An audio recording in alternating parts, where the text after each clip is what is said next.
Alright guys, welcome back to the channel. Welcome if you're new. Thank you for taking time out of your day to check the video out. We have more PlayStation news, rumors, and leaks to go over and cover today. We're starting here with some PlayStation Plus Premium free trials. This is being reported by PlayStation Lifestyle.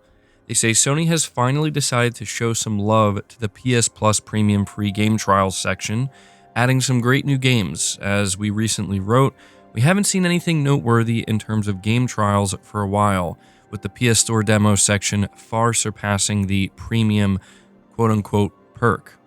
Over the last few days, Sony added the following batch of games to the PS Plus Premium Trials section.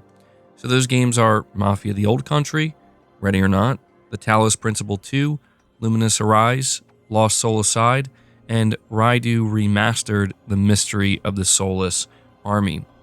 As a reminder, these trials are different from demos and that players have access to the full game and all of its features for a limited period of time. Where demos don't necessarily allow progress to carry over to the full game, trials do. You can carry your save data as well as trophy progress with you, should you wish to purchase the game. So yeah, I thought this was just worth taking a moment to highlight because I haven't really been hearing anything about PlayStation Plus Premium trials, and so it's good to see that Sony finally updated them with some, I would say, relatively noteworthy games here. But moving on to the next topic, it seems that Sony is testing another feature for the Welcome Hub on PS5, being reported by Push Square. They say the Welcome Hub has become an important part of the PS5 experience, offering customizable widgets which allow you to show at-a-glance info that's pertinent to you. A recent update added a section for your most recently played release detailing how many sessions you've launched in total and how long you've spent playing the game overall. There are also widgets for your wish list, friends, trophies, and more.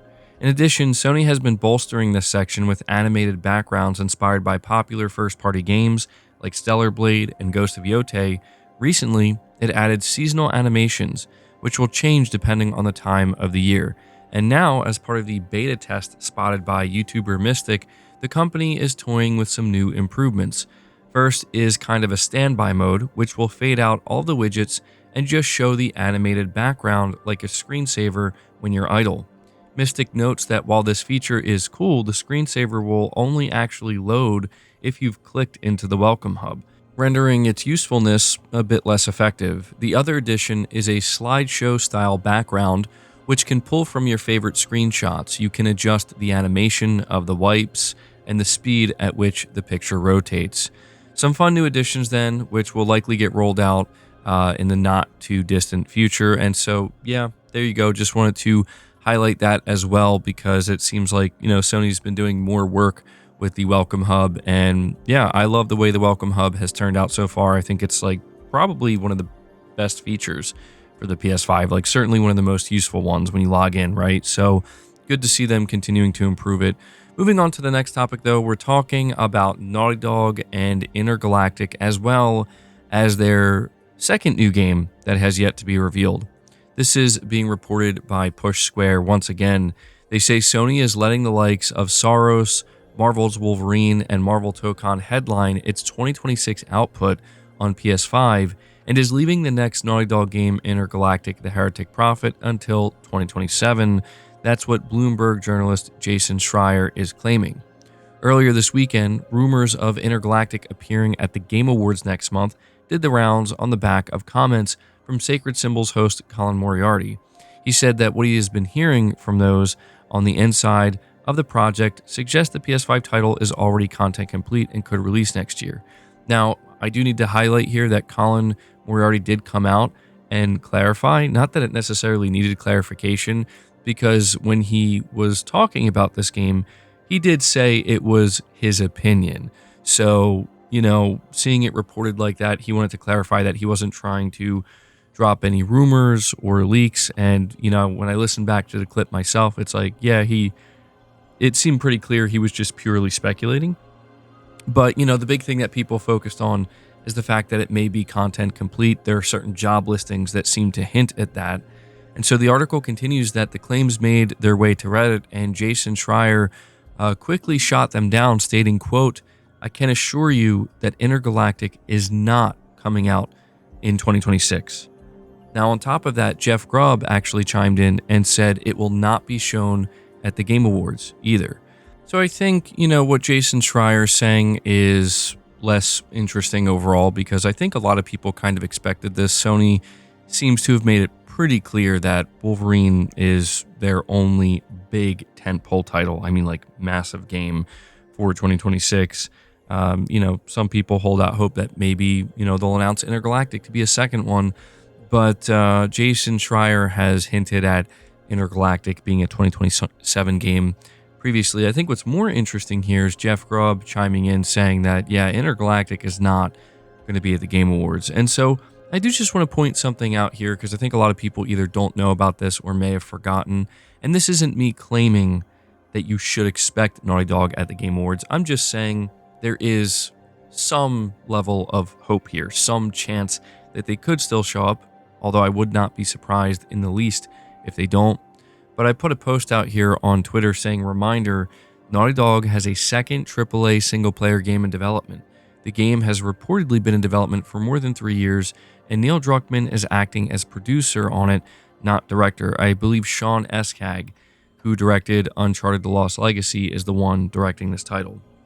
And we heard previously from Shinobi 602 that this game is apparently a big one. Like, it is a AAA game. It's not some kind of small side project. So, will this game be announced at the Game Awards? I don't think you should hold your breath, but I just am putting this out here because just because Intergalactic isn't going to show up doesn't mean Naughty Dog wouldn't show up at all.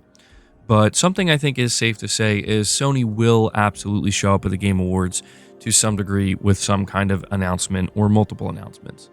We're going to move on to the next topic here, which is another interesting one.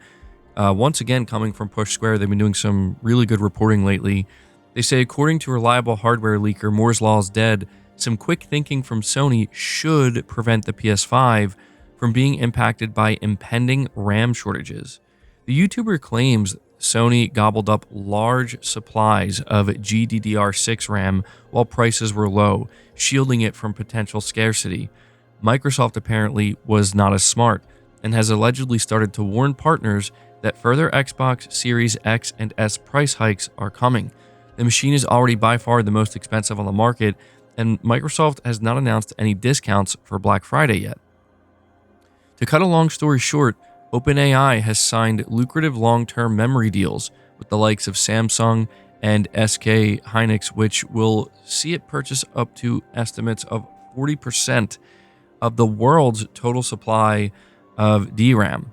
That means all other computing manufacturers, from consoles to cars to smartphones, are fighting over the remaining 60%. The panic buying has jacked up the prices significantly. But Sony saw the situation coming and allegedly stocked up on the components it needed while the prices were still low. This means it'll be safe from any potential price hikes for the foreseeable future, and it even has the flexibility to reduce the PS5's price on Black Friday. Now, that's not to say the console will be protected forever. If rates don't eventually come down, then PlayStation could still be affected by the higher prices in the future. But for now, it sounds like it's safe. This isn't the first time this generation Sony has thought ahead and adjusted its business to account for potential hypotheticals. It also stockpiled a ton of PS5 inventory in the US once tariffs started to be touted, shielding it from price increases longer than its competitors. So, as we know, they eventually did have to adjust because, they ran out of that stockpile. But yeah, this RAM situation is very concerning, I would say. This is mostly for like data centers and stuff, and it's having a real tangible impact. And for right now, it seems difficult to determine just how long it's expected to go on for. But we're going to move on to the next topic here, which talks about some awards that were distributed during the Golden Joystick Awards. So when it comes to the big winners, we're mainly looking at Clair Obscur Expedition 33 as by far the biggest winner, but Ghost of Yotei did make its way to a few different awards here. And so Clair Obscur, like I said, it took the big one, which was Ultimate Game of the Year. Ghost of Yotei, however, was able to take Console Game of the Year, which was nice to see, and also Best Audio Design. Unfortunately, Death Stranding 2 did not win anything, seemingly, which is, I have to admit, very surprising to me. I'm not sure how it didn't manage to snag any award during the Golden Joysticks, but there you go.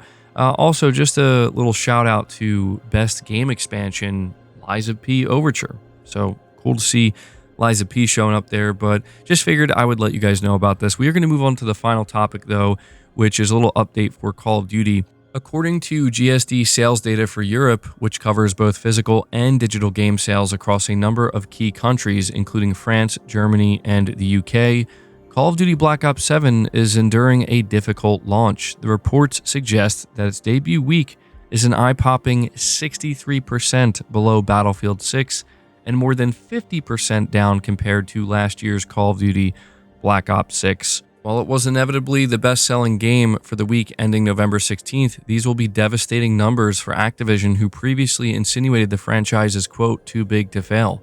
Obviously, we still need worldwide numbers, but we know on Steam the game has peaked with significantly lower concurrent players than its predecessor. Meanwhile, the publisher's own statement on the launch avoided mentioning any kind of performance indicator whatsoever. So, yeah, people are going to be paying closer attention, I would say, to some of the data we're going to get in the coming weeks and leading to the end of the year. But, I mean, to me, this isn't even a little bit surprising. I think that it was clear Battlefield was going to kind of wipe the floor with Call of Duty this year. And, you know, it's good because it seemingly woke Activision up. They're trying to do things to speak to the community. They seem to be kind of floundering a little bit and panicking. But, you know, you have to assume that this is going to have, hopefully, a better result for future Call of Duty games now that they have actual serious competition from Battlefield to a degree that I don't think we've ever seen before. So once again, we see how important competition can be. But guys, that's going to do it for the video. I hope you enjoyed it. I hope you found it informative. If you did, be sure to leave it a like, subscribe if you're new, hit the bell notification icon, and feel free to share this video out on top of all that. But until next time, guys, take care.